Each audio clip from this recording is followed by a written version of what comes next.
Sequel, जहाँ हम लोग रो नंबर, रैंक और डेंस रैंक पढ़ेंगे।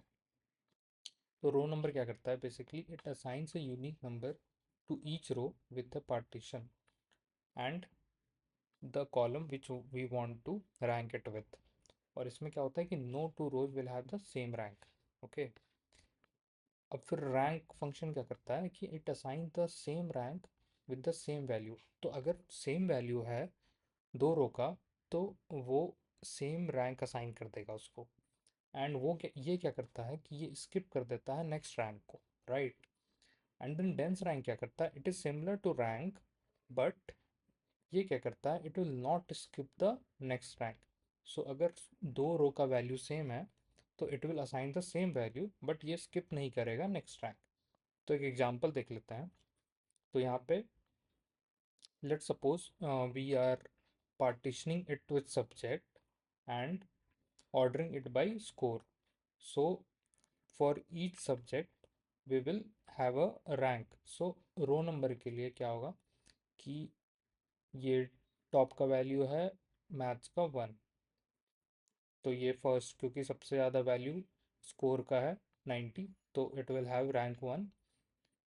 And then it will have rank 2 because same value है, because row number we understood right कि हमेशा यूनिक वैल्यू असाइन करेगा। एंड थर्ड, क्योंकि ये सबसे कम वैल्यू का है 85 स्कोर, तो ये थर्ड रैंक होगा। एंड देन अगेन फॉर अगला पार्टीशन फिजिक्स के लिए, अगेन ये फर्स्ट हाईएस्ट स्कोर के लिए फर्स्ट रैंक करेगा एंड सेकंड हाईएस्ट के लिए सेकंड रैंक करेगा, राइट। एंड अब चलते हैं रैंक पे। तो रैंक क्या करेगा, बेसिकली अगर सेम स्कोर है तो ये 1 1 असाइन करेगा, एंड देन ये स्किप कर देगा 2 को एंड डायरेक्टली ये थर्ड साइन करेगा to the second highest. Same इसमें 1 एंड 2।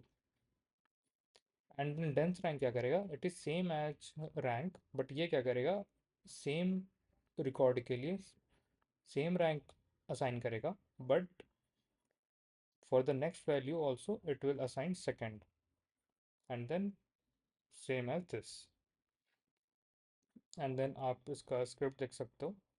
तो basically row number over partition by, so partition by subject and order by score, so descending because we want the highest score as first rank, so accordingly rank and dense rank.